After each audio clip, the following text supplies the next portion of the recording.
Good afternoon. Coming to you live from my living room in Auburn. I figured I would hop on and do a late lunch live on this Thursday afternoon.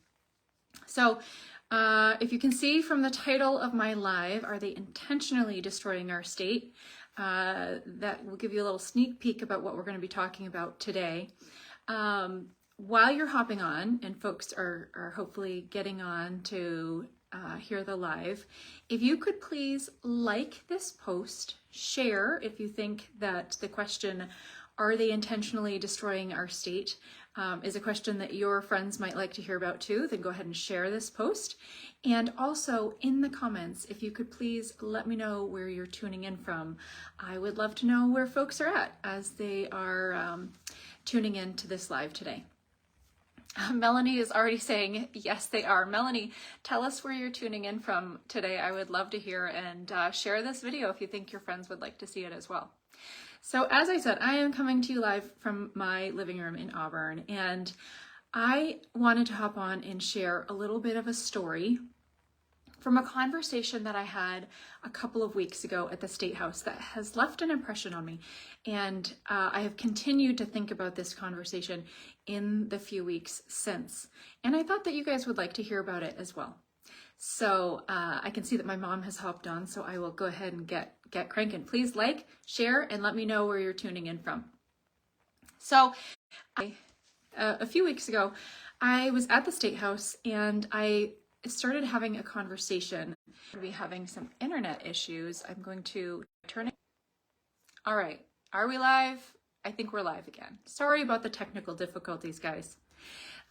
So I will hop back in with, go ahead and please say hi in the comments. Let me know where you're tuning in from. Share this live if you think your friends would like to see it.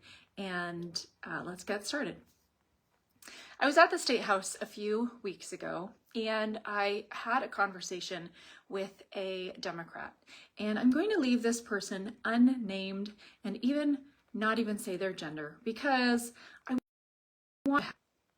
I want to continue to have open conversations with this person. So I'm not going to say who I had a conversation with, except to say that it was a conversation with a Democrat.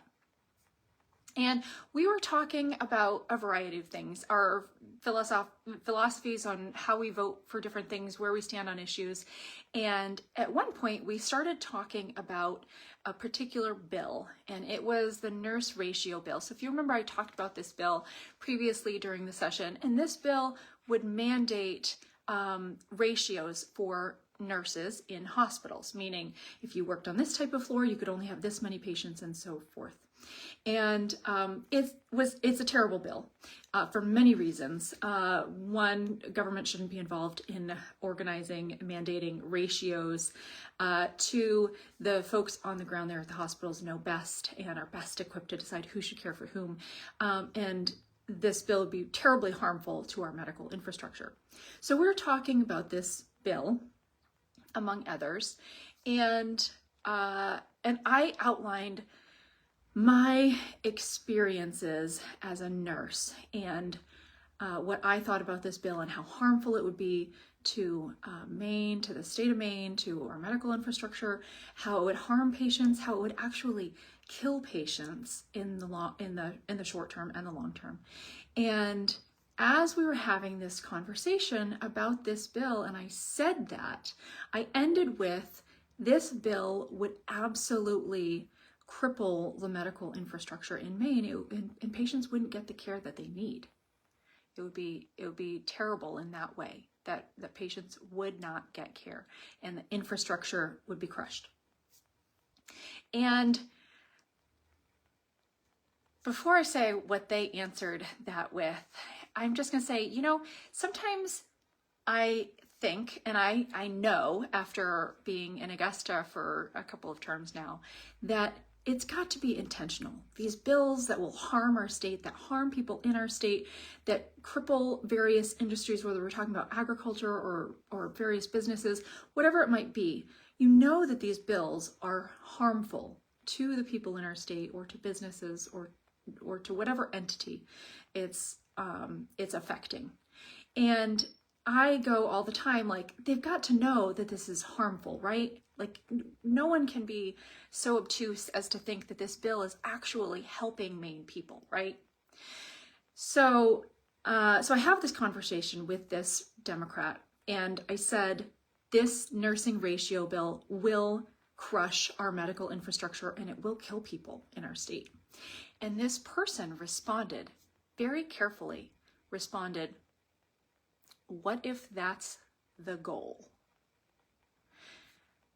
And I sat there for a minute because I was surprised, shocked even, that they would admit that crushing our infrastructure is the goal. So I sat there for a second and digested the honesty, right? Because that was a little bit shocking. Sat there and thought, and ended up just saying, I was equally honest, I said, well, that would put you, as far as on the political spectrum, in the socialist communist realm of things. And this person said, yep. And then proceeded to say, we have to see things get worse and break completely before we can get to where I want things to be.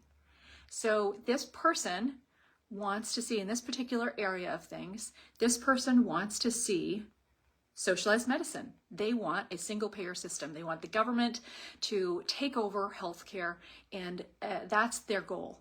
And so in order to get to that goal, they want the system to break completely and utterly.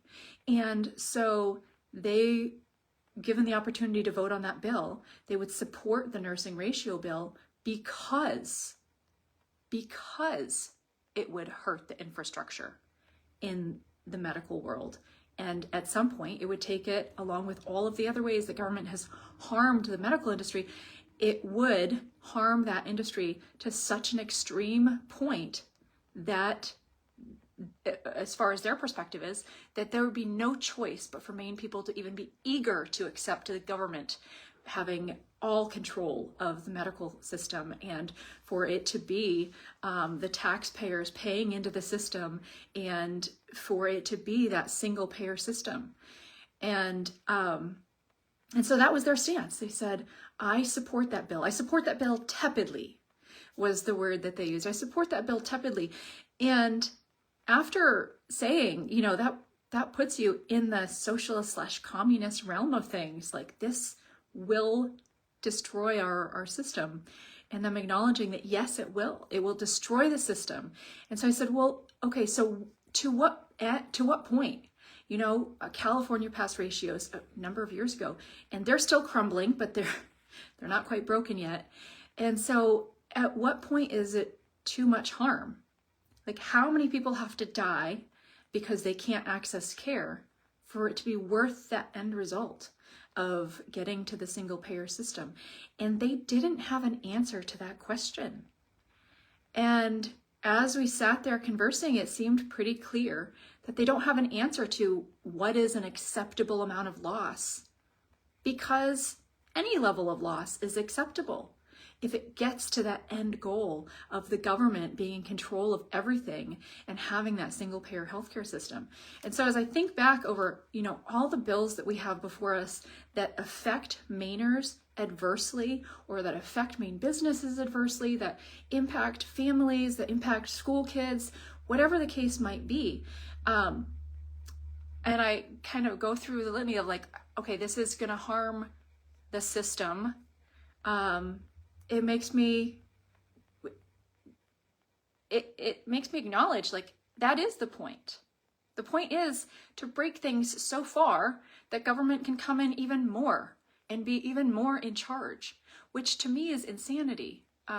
It has been, as the government has gotten more and more their hands in control of healthcare, that we have seen things start to break down.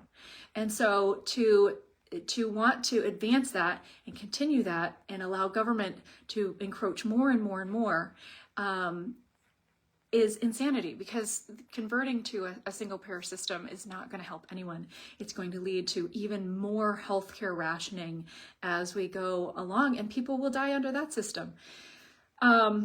So I wanted to hop on today because I think we wonder that question. We wonder if it's intentional that the destruction of our state and the destruction of America if that's on purpose. And it's interesting to find someone who's willing to acknowledge the fact that it is actually, in fact, quite intentional, and that it's not until these systems are completely destroyed, right? The systems that have been set up over since our country was founded, of free enterprise, government intervention in healthcare has brought it to the place that it is.